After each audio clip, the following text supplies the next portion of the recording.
Welcome to we classes guys. Friends, आज हम लोग दो टॉपिक देखने वाले हैं, जिसमें से कि पहला टॉपिक अपन देखने वाले हैं यूनियन कैबिनेट, और सेकंड टॉपिक देखने वाले हैं फ्रेंड्स प्राइम मिनिस्टर। ठीक है। तो फ्रेंड्स, यहाँ से क्वेश्चंस बनने के बहुत ज़्यादा चांसेस होते हैं, तो आप शुरू से अंत तक वीडियोस को देखना, और ये ज़्यादा हेल्पफुल रहने वाले हैं अब for all competitive exams friends. Okay. तो आपको पीडीएफ भी डिस्क्रिप्शन बॉक्स के लिंक में मिल जाएगा आपको, तो वहाँ से जाकर आप टेलीग्राम ज्वाइन कर सकते हैं और पीडीएफ को प्राप्त कर सकते हैं फ्रेंड्स। तो चलिए हम लोग स्टार्ट करते हैं टाइम को ना गवाते हुए। पहले देख लेते हैं यूनियन कैबिनेट फ्रेंड्स। ओके। तो यूनियन कैबिनेट में फ्रेंड देखते हैं कि पहला क्वेश्चन क्या बनता है। फ्रेंड्स, क्वेश्चन यहाँ से बाहर नहीं जाएगा। जैसे क्वेश्चन अगर एग्जाम से पूछता है यूनियन कैबिनेट से, तो फ्रेंड्स वहाँ से एक भी क्वेश्चन बाहर नहीं जाएगा। आप शुरू से अंत तक देखो, फिर प्राइम मिनिस्टर का भी क्वेश्चन करेंगे हम लोग। तो चलिए स्टार्ट करते हैं फ्रेंड्स पहले क्वेश्चन से। देखिए, भारतीय संविधान के अनुच्छेद 74 के अनुसार राष्ट्रपति को उसके कार्यों के संपादन तथा सलाह देने हेतु किस संस्था का प्रावधान है? तो फ्रेंड्स, इसका आंसर जो रहने वाला है मंत्रिपरिषद। फ्रेंड्स, आपको मैं बता दूं कि यहाँ से दो क्वेश्चन बनते हैं। जैसे कि आपसे पूछा जा सकता है कि भारतीय संविधान के किस अनुच्छेद के अनुसार राष्ट्रपति को उसके कार्य के संपादन तथा सलाह देने हेतु एक मंत्रिपरिषद का प्रावधान किया गया है फ्रेंड्स। ठीक है। तो किस आर्टिकल के तहत किया हुआ है, ये आपसे पूछा जा सकता है। तो अनुच्छेद 74 याद रखना है फ्रेंड्स। ठीक है। हम लोग हर एक क्वेश्चन को डिस्कशन भी करते रहेंगे फ्रेंड्स। ठीक है। और जो भी इंपॉर्टेंट होगा मैं आपको बताते चलूँगा। ओके। और एक्स्ट्रा भी फैक्ट देने की कोशिश करूँगा फ्रेंड्स। तो चलिए सेकंड के स्टार्ट करते हैं। मंत्रिपरिषद का प्रधान कौन होता है? तो फ्रेंड्स, इसका जो आंसर रहने वाला है प्रधानमंत्री। ओके। तो जितने भी यूनियन कैबिनेट में मिनिस्टर्स होते हैं फ्रेंड्स, तो जितने भी एमपीज़ होते हैं, उनमें प्रधान माने जाते हैं प्रधानमंत्री हमारे। ठीक है। थर्ड की बात करते हैं फ्रेंड्स, प्रधानमंत्री की नियुक्ति कौन करता है? तो ये राष्ट्रपति करते हैं। फ्रेंड, आपको पता होना चाहिए कि जो राष्ट्रपति हैं किन किन को और नियुक्ति दे सकता है। ठीक है। तो मैं कुछ एग्जांपल बता देना चाहता हूँ फ्रेंड्स कि किन किन को नियुक्ति दे सकता है प्रेसिडेंट। ओके। तो देखिए, आपको पता होना चाहिए। तो फ्रेंड्स, आपको पता होना चाहिए ज्वाइनिंग पावर के लिए। ठीक है। ज्वाइनिंग पावर प्रेसिडेंट का क्या होता है फ्रेंड्स, वो कुछ समझ लेते हैं हम लोग। ओके। तो देखिए, ज्वाइनिंग पावर की बात करें तो और किन किन को नियुक्ति दे सकता है प्रेसिडेंट। तो पहली जो बात करते हैं फ्रेंड्स, तो कैग। आप कैग जानते हो? कैग का फुल फॉर्म होता है controller. Okay. Controller controller and auditor general. Okay. तो कंट्रोलर एंड ऑडिटर जनरल होता है। और आर्टिकल कितने के तहत आती है फ्रेंड्स? तो मैं आपको बता दूं कि 148 आर्टिकल के तहत कैग का प्रावधान किया गया है फ्रेंड्स। ठीक है। और कौन है? एजी, है ना। एजी का क्या मतलब होता है फ्रेंड? तो अटॉर्नी जनरल होता है। ठीक है। तो attorney attorney attorney general. Friends, ये किस आर्टिकल के तहत आता है? तो फ्रेंड्स, ये 76 आर्टिकल के तहत आता है अटॉर्नी जनरल। ओके। और किन किन की नियुक्तियाँ करता है फ्रेंड्स? तो cheap and member of UPSC. ठीक है। यूपीएससी के मेंबर्स को भी ये नियुक्तियाँ देती है। ठीक है। तो आपको याद रखना है, यूपीएससी के मेंबर को भी ये नियुक्तियाँ देते हैं। और याद रखना है फाइनेंस कमीशन। ठीक है। फाइनेंस कमीशन का नियुक्ति भी प्रेसिडेंट करते हैं। ठीक है। जो आर्टिकल 280 में आता है फ्रेंड्स, फाइनेंस कमीशन। ओके, याद रखना है। और मैं बता देना चाहता हूँ chief election commission. Okay. CEC, chief election commission, जो आर्टिकल 324 में आता है फ्रेंड्स। ठीक है। उनकी भी नियुक्तियाँ राष्ट्रपति करते हैं। और स्टेट इलेक्शन कमीशन। ठीक है। States election commission. ओके। तो आपको याद रखना है फ्रेंड्स। ठीक फ्रेंड्स, तो हम लोग प्रेसिडेंट पावर भी देखेंगे। अभी हमने कुछ वीडियोस डाला हुआ था प्रेसिडेंट पावर का, जैसे कि राष्ट्रपति की न्यायिक शक्तियाँ हमने वीडियोस उस पर बनाया हुआ है। ठीक है। And president of others power भी हमने पढ़ा रखा है। तो फ्रेंड्स, मेरे हर वीडियोस को देख सकते हो। Exam of point of view से ही हमारे सारे टॉपिक्स होते हैं, तो आप देख सकते हो फ्रेंड्स। चलिए स्टार्ट करते हैं नेक्स्ट क्वेश्चन का। और फोर्थ क्वेश्चन देख लेते हैं फ्रेंड, अन्य मंत्रियों की नियुक्ति कौन करता है? तो प्रधानमंत्री की सलाह पर राष्ट्रपति करते हैं। जैसे कि जो अदर्स कैबिनेट मिनिस्टर्स भी होते हैं, उनकी भी कौन नियुक्ति देते हैं फ्रेंड्स? तो राष्ट्रपति ही देते हैं। 5 की बात कर लेते हैं तो कि मंत्रिपरिषद किसके प्रति सामूहिक रूप से उत्तरदायी होता है? ओके। तो ये लोकसभा के प्रति उत्तरदायी होते हैं मंत्रिपरिषद। ओके फ्रेंड्स, चलिए स्टार्ट करते हैं नेक्स्ट क्वेश्चन से। 6 क्वेश्चन देख लेते हैं, कोई मंत्री व्यक्तिगत रूप से किसके प्रति उत्तरदायी होता है? ठीक है फ्रेंड, आपको याद रखना है राष्ट्रपति, इनके प्रति जो है सारे मिनिस्टर्स जो होते हैं वो उत्तरदायी होते हैं फ्रेंड्स। ठीक है। 7 क्वेश्चन की बात कर लेते हैं, प्रधानमंत्री एवं अन्य मंत्रियों को उसके पद और गोपनीयता की शपथ कौन दिलाता है? तो ये राष्ट्रपति ही दिलाते हैं फ्रेंड्स। ठीक है। तो हम लोग शपथ भी देखेंगे किन किन को शपथ दिलाते हैं फ्रेंड्स। ठीक है। और चलिए स्टार्ट करते हैं नेक्स्ट क्वेश्चन से। तो 8 क्वेश्चन देख लेते हैं फ्रेंड, ठीक है। केंद्रीय मंत्री परिषद के सदस्य कौन होते हैं?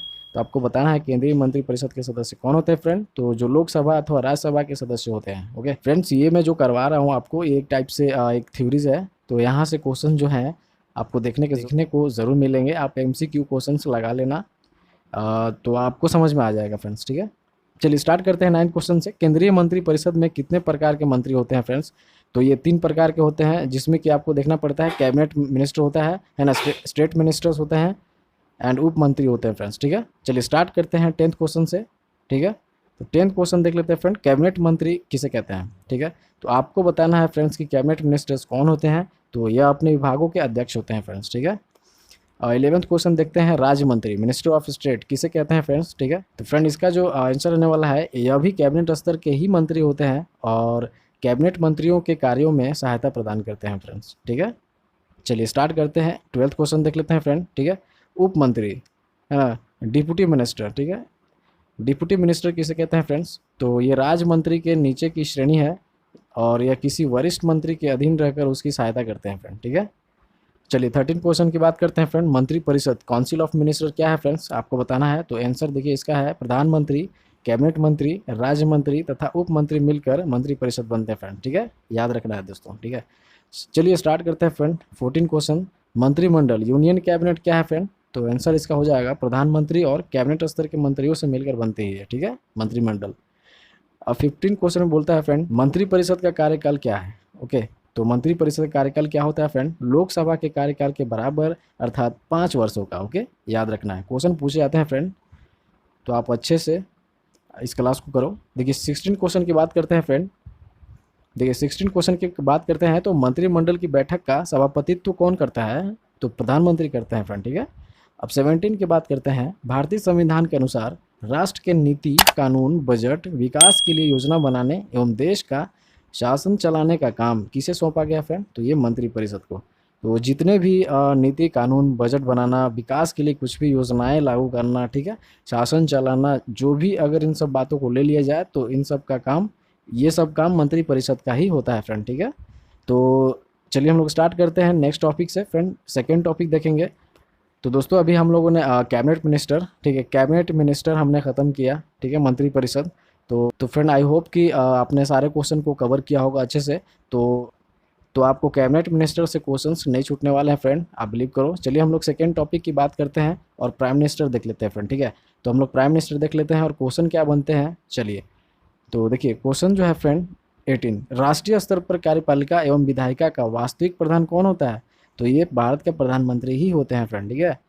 चलिए 19 क्वेश्चन देख लेते हैं फ्रेंड, राष्ट्रपति किसे प्रधानमंत्री नियुक्त करता है?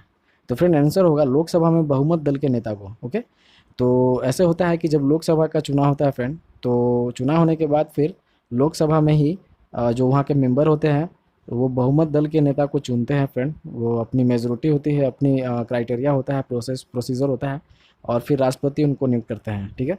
चलिए स्टार्ट करते हैं फ्रेंड। नेक्स्ट क्वेश्चन, भारत के प्रधानमंत्री के चुनाव के लिए कौन सी योग्यता होनी चाहिए? ठीक है, तो आंसर हो जाएगा उसे संसद के किसी भी सदन का सदस्य होना चाहिए। यदि वह दोनों सदनों में से किसी भी सदन का सदस्य नहीं है तो उसे प्रधानमंत्री पद पर नियुक्त होने के 6 महीने के अंदर किसी भी सदन का सदस्य हो जाना चाहिए, ठीक है फ्रेंड। देखिए इसका मतलब है कि लोकसभा हो या राज्यसभा हो, ठीक है, लोकसभा हो या राज्यसभा हो, तो ये तो किसी भी सदन का जो है वो सदस्य होना चाहिए, नहीं तो फिर उसे प्रधानमंत्री पद पर नियुक्त होने के 6 महीने के अंदर ही किसी भी सदन का सदस्य हो जाना चाहिए। अनिवार्य होता है फ्रेंड कि आप किसी भी सदन का सदस्य होना चाहिए प्रधानमंत्री नियुक्त होने के लिए फ्रेंड, ठीक है। चलिए स्टार्ट करते हैं नेक्स्ट क्वेश्चन से। नेक्स्ट है, मंत्रिमंडल और राष्ट्रपति के बीच कड़ी का काम कौन करता है? तो फ्रेंड आपको बताना है कि मंत्रिमंडल, ठीक है, और राष्ट्रपति के बीच में जो कड़ी काम करता है वो प्रधानमंत्री। ओके, 22 क्वेश्चन देखते हैं, संपूर्ण देश का उत्तरदायित्व किस पर होता है फ्रेंड? तो ये प्रधानमंत्री पर होता है, जैसे आपको पता है फ्रेंड, ठीक है। चलिए स्टार्ट करते हैं। और 23 क्वेश्चन, लोकसभा का नेता कौन होता है? ये प्रधानमंत्री है ना। 24 देख लेते हैं, किसकी सिफारिश पर राष्ट्रपति लोकसभा भंग कर सकता है? ठीक है, तो ये प्रधानमंत्री की सिफारिश पर लोकसभा को भंग कर सकते हैं, ठीक है। तो ये सारे हम लोग बाकायदा देखेंगे फ्रेंड्स, ठीक है। चलिए स्टार्ट करते हैं नेक्स्ट क्वेश्चन से। 25 देख लेते हैं क्वेश्चन, ठीक है। 25 में है कि प्रधानमंत्री का मासिक वेतन क्या होता है फ्रेंड? तो संसद के मासिक वेतन के बराबर, दैट मीन्स 1.6 लाख। ओके, तो 1.6 लाख होता है। आप इसमें एक बार देख लेना कि कितनी है, क्योंकि सैलरी हो सकता है कि अभी अपडेट किया हो न्यू, तो आप देख लेना एक बार फ्रेंड्स। 26 देख लेते हैं। क्वेश्चन की बात करते हैं, योजना आयोग का अध्यक्ष कौन होता है? जो नीति आयोग अभी नाम दिया गया फ्रेंड 2005 के बाद, 15 के बाद, ओके। तो नीति आयोग का अध्यक्ष कौन होते हैं? तो प्रधानमंत्री, ठीक है। तो वहीं का चेयरपर्सन जो है वहाँ का, वो प्रधानमंत्री ही होते हैं फ्रेंड। चलिए, और फ्रेंड ये नीति आयोग का स्थापना कब किया गया था फ्रेंड? तो नीति आयोग का स्थापना जो हुआ था 1 जनवरी, है ना, 1 जनवरी 2015 को, ओके। पहले योजना आयोग था, ठीक है फ्रेंड। चलिए, तो स्टार्ट करते हैं फ्रेंड। 27 क्वेश्चन, मंत्रिपरिषद के निर्णयों से राष्ट्रपति को अवगत करवाता है, ओके। तो ये प्रधानमंत्री करवाते हैं, ठीक है। तो मंत्रिपरिषद के निर्णयों से राष्ट्रपति को अवगत कौन करवाता है फ्रेंड? तो ये प्रधानमंत्री का ही काम होता है, ठीक है। तो चलिए, हम लोग आज का जो सेशन था फ्रेंड यहीं पे समाप्त होता है, और आई होप कि आपने एंजॉय किया होगा फ्रेंड। तो बहुत सारे हमारे वीडियोस हमारे चैनल पर डले हुए हैं फ्रेंड, गवर्नमेंट कॉम्पिटिटिव एग्जाम से रिलेटेड। तो आप देखो इसको, सब्सक्राइब भी करना चैनल को फ्रेंड, अगर अच्छा लग रहा है तो चलिए, धन्यवाद।